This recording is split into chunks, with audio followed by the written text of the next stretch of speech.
اور میں خود ہی اس کا بدلہ بھی عطا کروں میں گا. خود ہی اس کا بدلہ دوں گا. علامہ تنویر طاہر صاحب ہمارے ساتھ موجود ہیں, میں ان کی طرف بڑھوں گا. علامہ صاحب بہت شکریہ آپ کا وقت دینے کے لیے. ایک بنیادی سوال اب روزے کے اوپر آئے گا کہ ہم لوگ بے شمار دنیا ہے کسی کو, اور ماشاءاللہ نوجوان ہیں, میں پنجابی میں ہٹے کٹے بھی کہہ لوں تو معذرت, اس پروگرام کے اندر وہ لفظ برا بھی نہیں لگے گا لیکن پھر بھی میں نے معذرت کی. بہانے ہیں ہمارے پاس, بہت سارے ایکسکیوزز ہیں. میں بیمار ہوں, اچھا ٹانگ پہ چوٹ لگی بھی روزہ نہیں ہے, باہر گرمی ہے پھر بھی روزہ چھوڑ دیا, اے سی والے کمرے میں پھر بھی روزہ چھوڑ دیا, اے سی والی گاڑی ہے پھر بھی روزہ چھوڑ دیا. بلا شبہ اللہ بہتر جانتا ہے کہ کس کو کیا وجوہات ہیں, لیکن اس کے باوجود روزہ چھوڑ دینا اور پھر اس کا کفارہ, اس پہ تھوڑی سی روشنی ڈال دیں. بسم اللہ الرحمن الرحیم. یا ایھا الذین آمنوا کتب علیکم الصیام کما کتب علی الذین من قبلکم لعلکم تتقون. الصلاۃ والسلام علیک یا سیدی یا رسول اللہ وعلی آلک وصحابک یا سیدی یا حبیب اللہ. سب سے پہلے شکریہ بلال بھائی آپ کا. ماشاءاللہ جتنے بھی علماء کرام, ڈاکٹر صاحب نے بڑی اچھی گفتگو فرمائی, قبلہ مفتی صاحب نے, آغا صاحب نے. رمضان المبارک کی برکات کے حوالے سے یقیناً ہر مسلمان جو بھی صاحب اس ایمان ہیں وہ سب جانتے ہیں کہ اللہ تعالیٰ نے اس ماہ مقدس میں کتنے مسلمان کے لیے, ایمان والے کے لیے انعامات رکھے ہیں. افسوس کی بات یہ ہے کہ فی زمانہ ہم دین سے اتنے دور ہو چکے ہیں کہ اب جو اس کسی بھی اللہ تعالیٰ کی فرضیت, جو فرض چیزیں ہیں جیسے نماز ہے, اسی طرح رمضان المبارک کے روزے ہیں اور زکوٰۃ اور دیگر اس طرح کے بہت سارے فرائض ہیں,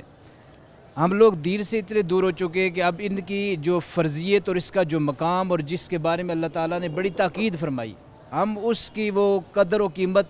دین سے دور ہونے کی وجہ سے بھول چکے ہیں. اب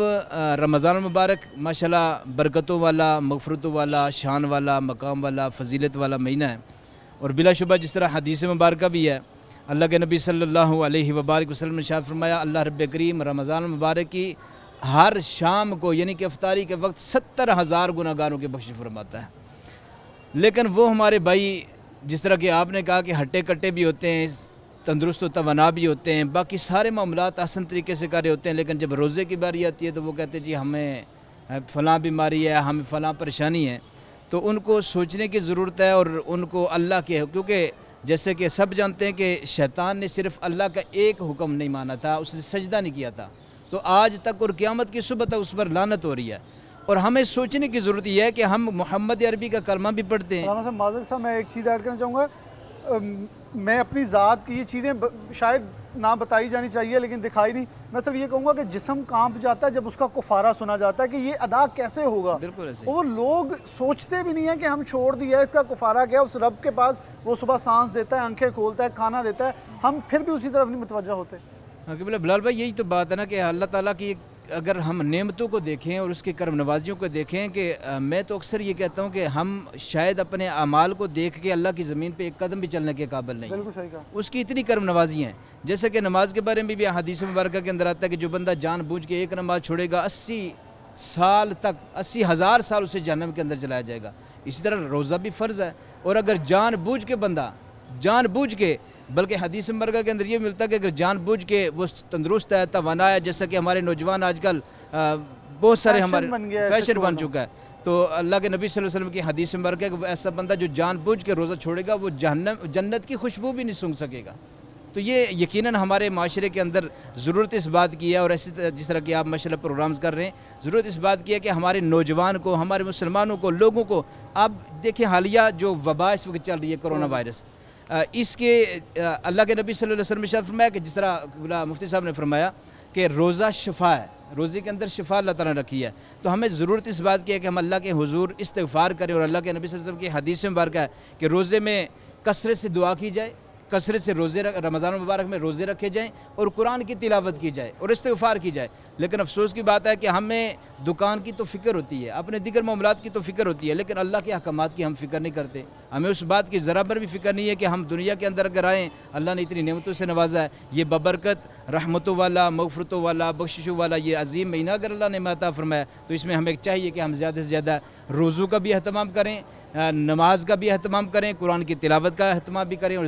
دیگر اذکار کا اہتمام کریں تاکہ اللہ تعالی ہمیں اس وبا سے اور ہر قسم کی پریشانی سے بھی اور اللہ آخر تعالیٰ میں ہمیں میرے خیال ایک پیغام ہمیں ضرور عام کرنا ہوگا کہ ہماری جو اولادیں ہیں، بچے ہیں، ان کی تربیت ضرور کریں. انہیں جیسے مجھے یہ یاد پڑتا ہے ہم خوشی و خضو کے ساتھ مسجد میں جاتے تھے تراویح کے لیے، آج وہ رجحان نظر نہیں آتا. بلا شبہ اسے تنقید کہا جائے گا لیکن یہ حقیقت بھی ہے. بلال بھائی اس میں مسئلہ یہ ہے کہ جب نمازان ہو رہی ہے اور باپ بیٹھا ہوا ٹی وی ڈرامہ دیکھ رہا ہے، ٹی وی پہ دیکھ رہا ہے، کوئی فلم دیکھ رہا ہے اور اس طرح کی اس کی ایکٹیویٹی ہے، تو مجھے بتائیے کہ پھر بیٹے نے مسجد میں کہاں جانا ہے، پھر بیٹے نے قرآن کی طرف کہاں جانا ہے، پھر بچے نے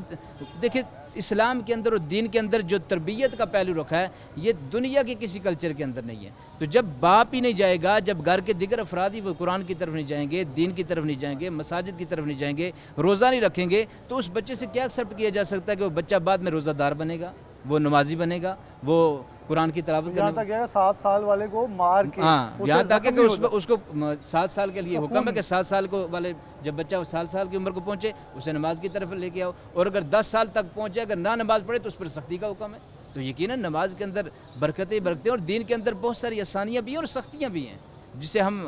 بالکل اگنور کر رہے ہیں، اور جس کی وجہ سے یہ اس طرح کی وبائیں اور پریشانیاں اور دکھ اور مصیبت اور ہر گھر کے اندر پریشانیاں، ہر فیملی کے اندر بہت ساری پریشانیاں، اس کی بنیادی وجہ یہ ہے کہ ہم دین سے بھی دور ہو گئے، قرآن سے دور ہو گئے اور احکامات خداوندی سے خاص کر دور ہو گئے کہ ہم نماز کو اہمیت نہیں دیتے، ہم روزوں کو اہمیت نہیں دیتے، ہم قرآن کو اہمیت نہیں دیتے. اس کی وجہ سے پھر یہ سارے معاملات جو کچھ ہمارے ساتھ ہو رہا ہے ہم سب کے سامنے سب کے ساتھ ہو رہا ہے. بہت شکریہ چاروں علماء کرام کا، حسین رضا صاحب کا بھی جو ہمارے ساتھ پہلے موجود تھے، نعت خواں کا بھی. اور اس پروگرام کے آخر پہ یہ کہوں گا رمضان المبارک کی آمد، میں نے پروگرام کے آغاز کے اندر آپ کو مبارکباد دی، ایک بار پھر مبارکباد دیتا ہوں کیونکہ رمضان المبارک برکتوں کا مہینہ ہے. آخر پہ پھر ایک چھوٹے سے پیغام کے ساتھ اب اجازت چاہوں گا. ابھی بھی وقت ہے، بلکہ ابھی تو وقت شروع ہوا ہے، یہ کہوں گا ابھی تو ایک روزہ ہوا ہے، ابھی روزوں کی ایک لمبی جو یہ کہیں 29واں 30واں جتنے بھی اگر روزے 30 ہوتے ہیں تو ہمارے پاس 29 پڑے ہیں، اگر 29 ہوتے ہیں تو 28 پڑے ہیں، یعنی کہ اتنے ایام اتنے روز ہمارے پاس موجود ہیں کہ توبہ استغفار کر لیا جائے،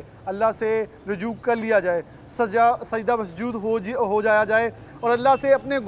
گناہوں کا کفارہ ادا کروا لیا جائے. یہ مہینہ ہے بخشش کا، اور ایک کی بجائے 70 تو ساری عمر کی میرے خیال میں کی غلطیاں بخشی جا سکتی ہیں. اب وقت ہے رجوع کرنے کا اللہ سے. اسی کے ساتھ پروگرام نیوز نیٹ سے اجازت دیجیے. اللہ حافظ.